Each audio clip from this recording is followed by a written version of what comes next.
Well, listen. If you don't have anything to say, you blab. You just go on and on and on and on and on and on and on and on and on and on. Voters do not agree with these despicable women on The View. They are wildly out of touch with the vast majority of Americans, and frankly, they should seek immediate help. Here's the thing. When you have nothing important to offer, you just ramble. It's a never-ending, non-stop stream of words that goes on and on.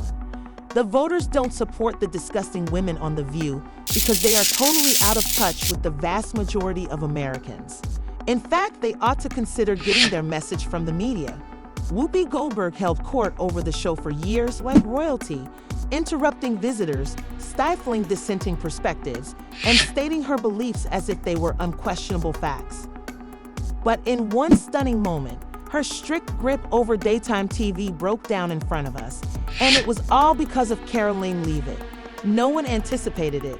The episode began with the usual panel of heads nodding, smug smiles, and eye rolls, all of which were perfectly in line with the show's left-leaning ideology. It's probably been put in there because, according to Donald Trump, she's a 10. You know that's what it is. I want to be clear, though, it's not her first job. It was her first press briefing. She worked in the previous Trump administration. Self-assured as ever, Whoopi took the first shot with her signature smirk. Then, the topic of wokeness, a term that The View practically reveres and defends as if it were the cornerstone of their very existence, came up. The entire atmosphere in the room changed abruptly as she pointed at Karoline and declared boldly, "Without wokeness, you wouldn't even have this job."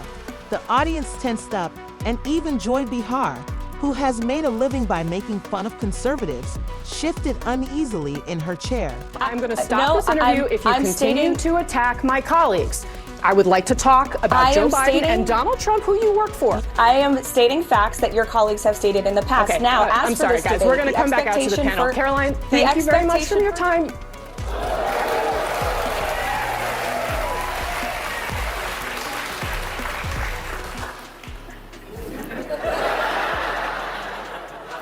That was so good. After all these years as a host, you would think that Whoopi would have a little more originality in her banter.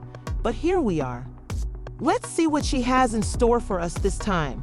What she says next is exactly what you would anticipate, predictable and annoying. In a statement afterwards, this young lady claimed her, quote, on-air snub proves that you-know-who will not be treated fairly in the upcoming debate. Now, do you think this is going to make people doubt whether CNN can stay objective, or is this more the same of, everybody's against me, it's all rigged, I tell you. Is everything rigged? No, it's their MO. That's what they do. Rachel Maddow said last week, she's like, if the election is lost, it was rigged. If there's a debate, then the moderators are probably biased and they're prejudiced against me. This wasn't just a disagreement or a lighthearted back and forth. It was Whoopi Goldberg making fun of Karoline Leavitt's entire career, her intelligence, and her work ethic, dismissing everything she had worked for as merely a byproduct of the very ideology she opposed. The atmosphere was charged with tension, and everyone braced themselves for what was about to happen. Let's just say she wasn't prepared for the response she was about to receive. They were operating automatically, but Karoline didn't flinch. She didn't stumble. She didn't look for an escape. She didn't rush to defend herself. And she didn't scramble for a snappy comeback. No, she did something far more powerful. She smiled slowly and knowingly, saying, "Oh, you just made a big mistake." Some even laughed, but there was a noticeable tension in the air, a subtle unease that suggested they knew Whoopi had crossed the line, but weren't quite sure if they could acknowledge it. It was the smile of someone who knew they had the facts, the proof, and the confidence, not arrogance or overconfidence, but the poise to completely change the course of events. And with such unwavering composure that it was almost unsettling, she accomplished just that. This was something the audience had never seen before. By the way, if you're enjoying this epic battle, don't forget to like and subscribe, as we're going to delve even further into this unforgettable moment. Karoline began with hard facts, cold, indisputable figures that couldn't be dismissed with a wave of the hand or a caustic comment.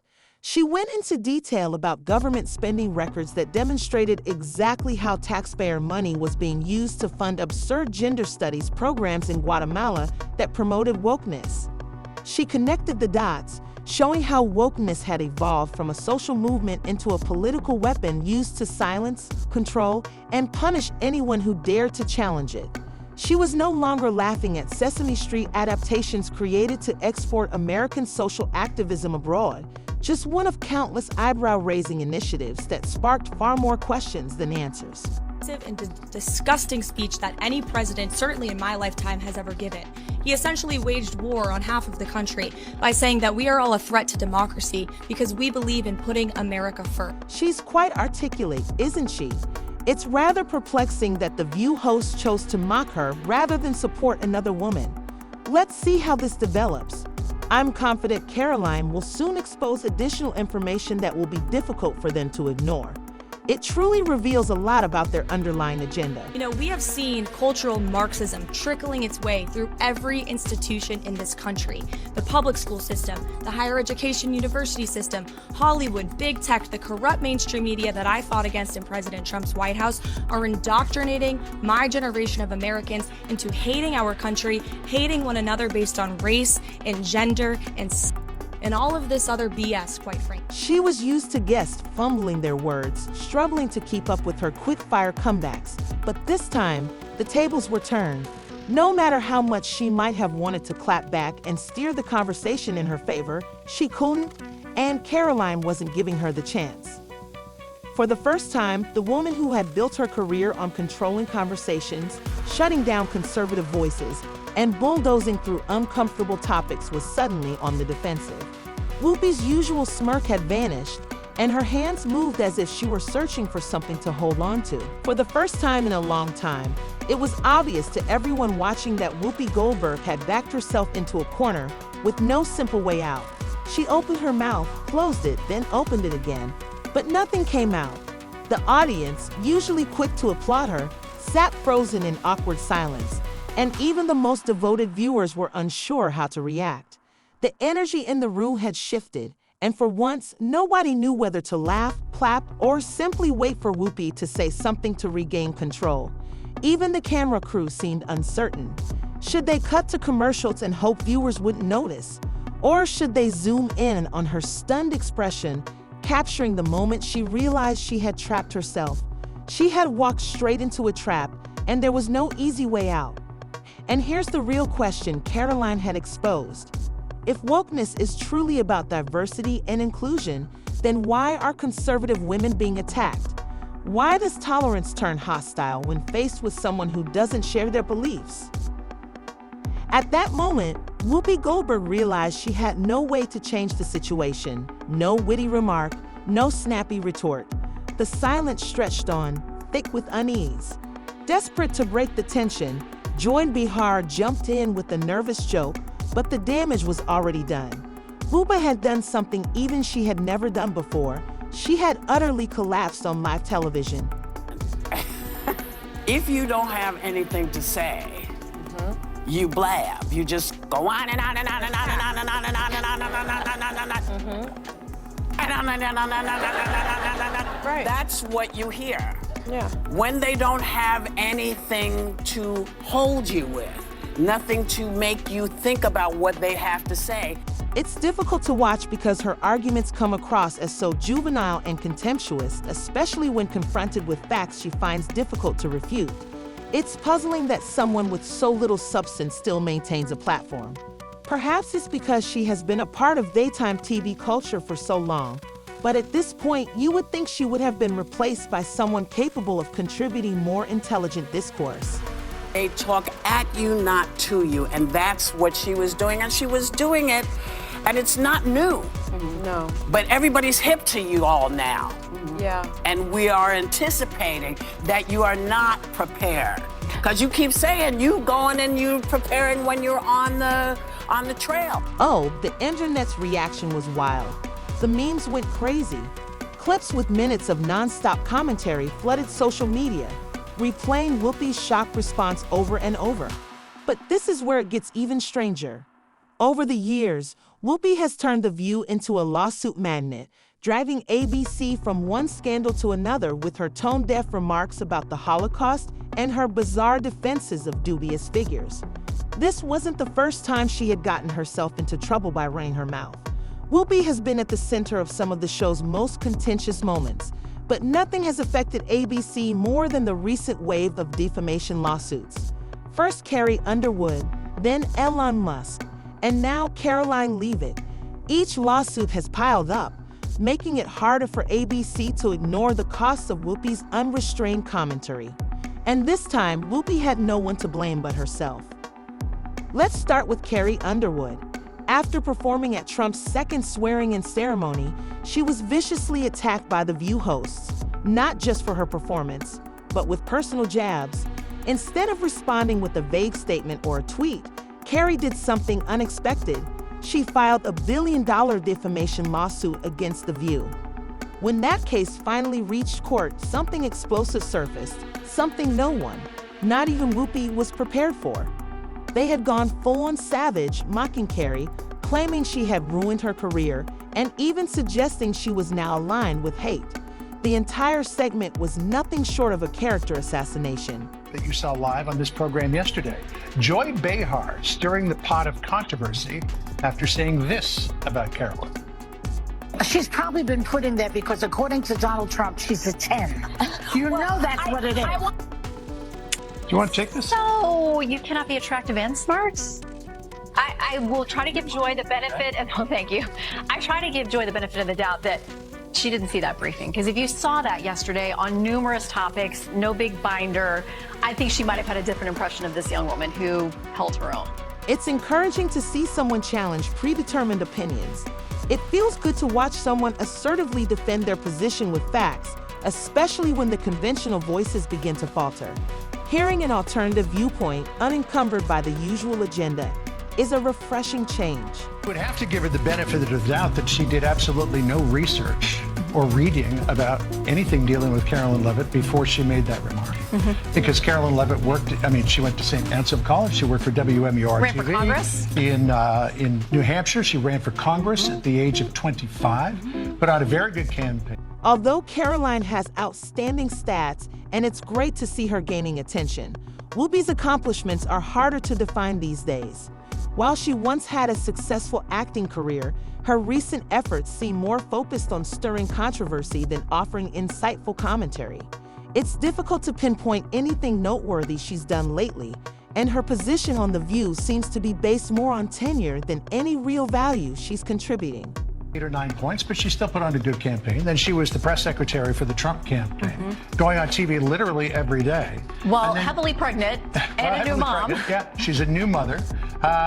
And then she goes out yesterday and gives and this, again, this is speaking very objectively, because I've watched every press secretary since going back to Marlon Fitzwater. Yeah, I'm that old.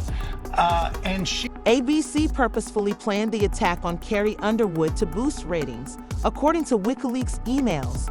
It wasn't an unintentional slip. It was a deliberate smear campaign designed to stir up controversy, incite outrage, and keep the show trending. When the truth came to light, the industry was shaken. ABC executives scrambled to contain the fallout. Behind the scenes, they were forced to accept a massive secret settlement.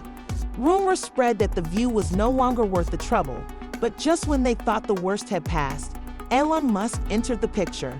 Whoopi and the host spent months spreading false narratives about Twitter's practices under his leadership, painting Musk as a dangerous figure. She lost by 8 or 9 points, but she still put on a good campaign. Then she was the press secretary for the Trump campaign, going on TV literally every day. Well, heavily pregnant and a new mom. Yeah, she's a new mother.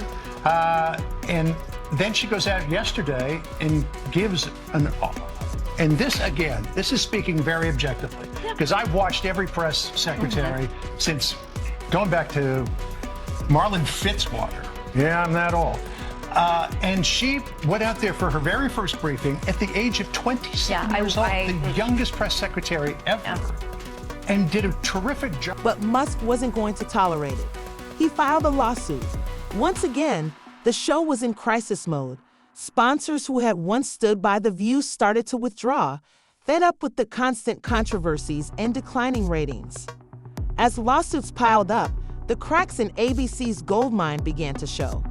Major sponsors questioned whether the risk was still worth it. With 3 lawsuits and advertisers pulling out, the once unstoppable force led by Whoopi Goldberg was now crumbling. The network was in full-blown panic mode. The View had lost its value, and ABC was powerless to stop the decline. Yeah. I would like this young lady this is her first job, I would like her to do a little homework. Because she said something yesterday that really pissed me off. And that was, she said, there will be no wokeness here. Oh, yeah. Let me explain something to you. Because without that wokeness, you might not have that job. Yeah. Because women were not invited to that table. Women were not invited to many tables in this nation. Karoline is the one who is actually speaking up and resisting all of this. She is the hero here. We fought and busted our behinds to make sure that you didn't have to worry about this.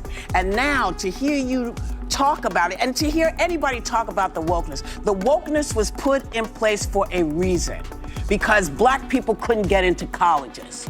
Because women could not get into the colleges they wanted to go to. This is all women.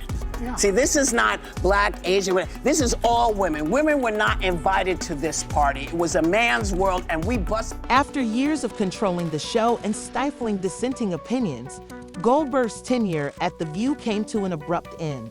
Her showdown with Karoline Leavitt, which exposed her weaknesses on live television, was the final straw. ABC tried to frame it as a temporary break for Whoopi, but it was clear she had been fired. The network scrambled into damage control as advertisers pulled their support and longtime viewers began questioning the show's future. With Whoopi gone, The View faces a major turning point. Will they replace her with someone just like her to keep the status quo, or will they finally change course? Let us know your thoughts in the comments below.